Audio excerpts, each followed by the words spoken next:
Students of Comparative Politics, once again I have another explainer video for you, and in this case we're going to be talking about political violence. Now, up to this point we've gone through a number of different concepts, right? Remember that we started with institutions, we've spoken about the state, and we've talked about the state as being the monopoly of violence over a given territory, which is interesting then when we come back to the idea of political violence, because in the case of political violence we're speaking about violence that exists, at least in our discussion, outside of the state. Not that the state is incapable of carrying out violence, but we're interested in those circumstances where the monopoly of violence, if you will, escapes from the state, or the state has particular rivals. We've spoken about ideologies, and we'll speak about ideologies again a little bit today, and also we'll be speaking about political attitudes. So I've chosen today to be here in Centralia, which is about 90 minutes by car from Seattle, and I am at a gravesite at a local cemetery, as you see, for Nathan Wesley Everest. And one of the things that you'll notice about the tomb is that there are a couple of references here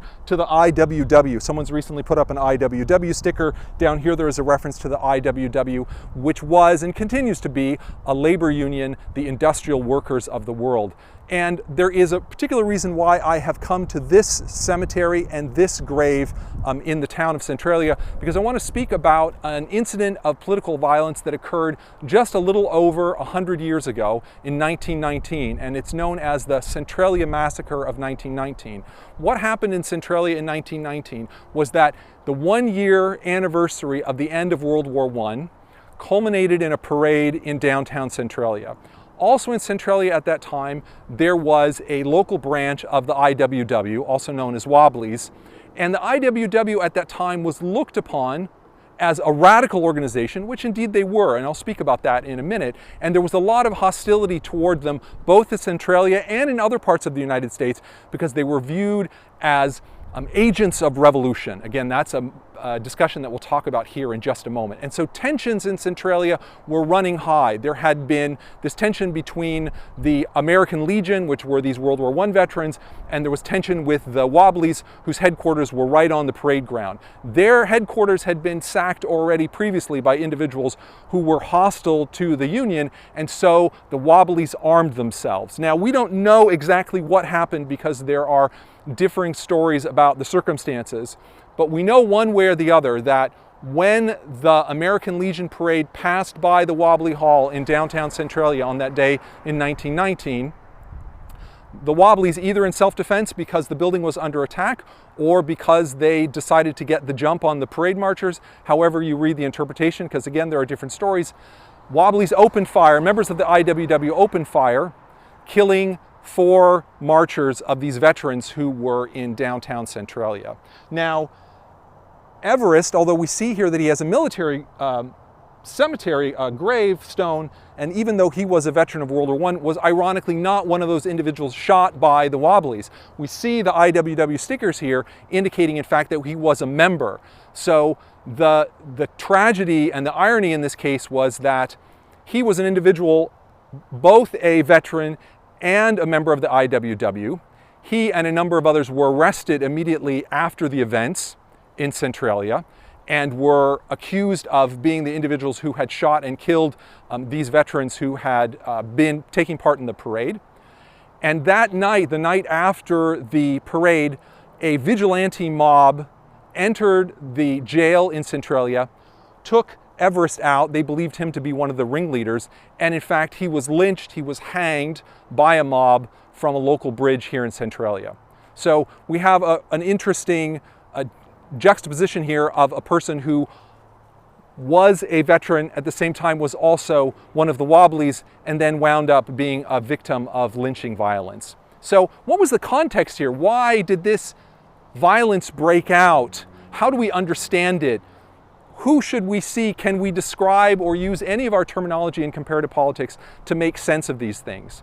Well, first off, to understand why this conflict happened in the first place, we need to understand the bigger context of 1919 and what was called the Red Scare.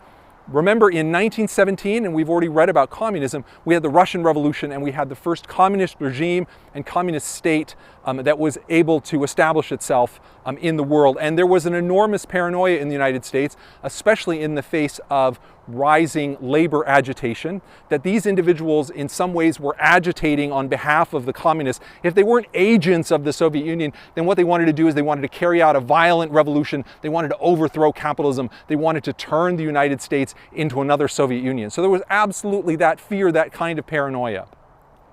And labor strikes throughout the United States, carried out with the backing of the IWW or with other labor organizations, were often viewed in this way, that these were radicals, they were revolutionaries, they were in the pocket of the Soviet Union, they were trying to lead the United States toward communism.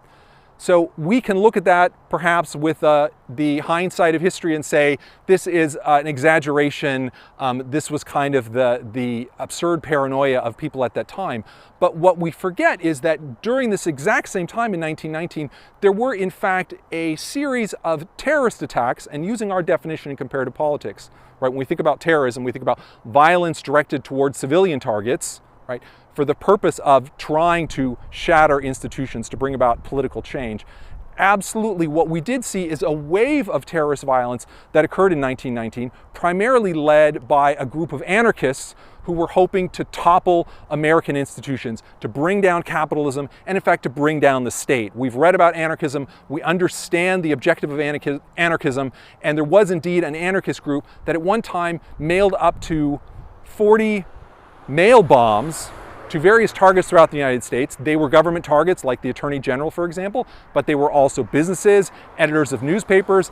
In one case, there was even an attempted attack on a church. So these were individuals who believed that using violence against institutions would be a way to break them and carry out that anarchist revolution. And in fact, in those cases of bombings, they would frequently leave a flyer, and I'll just read to you a passage that was often found on that flyer, which I think is very indicative of the ways in which we think about terrorism, and in some cases, how that terrorism can slide over almost into a nihilist approach. So the anarchist flyer read as follows: "There will have to be bloodshed.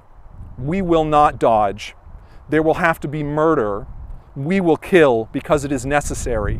There will have to be destruction. We will destroy to rid the world of your tyrannical institutions." So, understanding that context of the Red Scare, we can see how that would have primed the fuse for the explosion that occurred here in Centralia, which led to the lives of 5 individuals and an example of what we would call extrajudicial violence or lynching. But we should be clear, the IWW, while it had, at least among many of its leaders, had a clear anarchist orientation. The approach and belief and statements of the IWW was always that, yes, we do want revolution. Yes, we do want to end capitalism. Yes, we do want to create equality among all workers, and we want to have the means of production owned by the population. Yes, we do want that anarchist outcome, and we believe that old institutions should be swept away.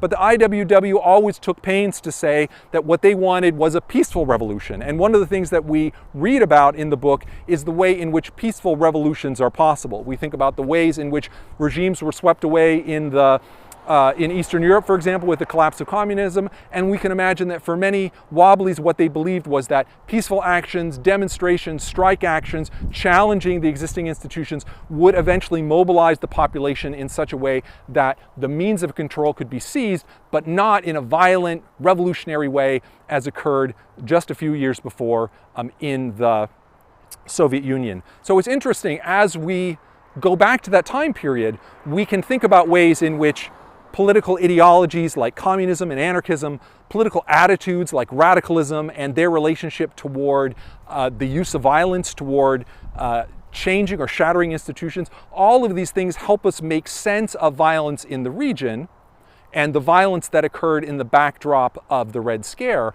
and also to separate political violence, which we would say as maybe a guerrilla movement, a range of violence which we would describe as terrorism, and forms of violence like riots, assassinations, extrajudicial violence, which doesn't fit neatly into that category. So all of those things can be at play, but we want to be very careful and say, well, if there's violence, it's directed toward people that I support, then my enemies must be terrorists, and we don't want to go down that road of using these terms as forms of sort of a pejorative to say what we do and don't like, but to use them accurately. So individuals at the time would certainly have said, oh, the IWW, people who oppose them might have said, yes, they want to bring terror on the country, they are terrorists. But from the IWW's perspective and from their own writings, they were individuals saying, no, we are radicals, we may well be described as revolutionaries, but we reject the use of political violence, except in this case here, they would have said, in the case of self-defense.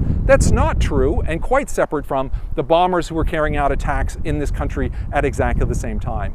Now, in the perspective of history, the IWW, individuals like Nathan Everest were viewed as, again, these traitors, these enemies to American institutions, that they were a threat to our way of life. It is interesting, just as an aside, to see the way that that has evolved, where someone like the members of the IWW at that point were viewed as individuals who were going to bring down our institutions. And now for many people, as we can see from a couple of stickers that are here, this is for some individuals a site of pilgrimage. And the interpretation of those events, who was on the right side of history and who was on the wrong side of history, has shifted to a certain extent. And so one of the other elements that we realize is that the objectives of political violence, right, where they're seeking to go, also depends very much on the existing context, and that context changes not just in terms of the perspective of the people who are there on the ground, but also our perspective of how we see those things 10 years later, 20 years later,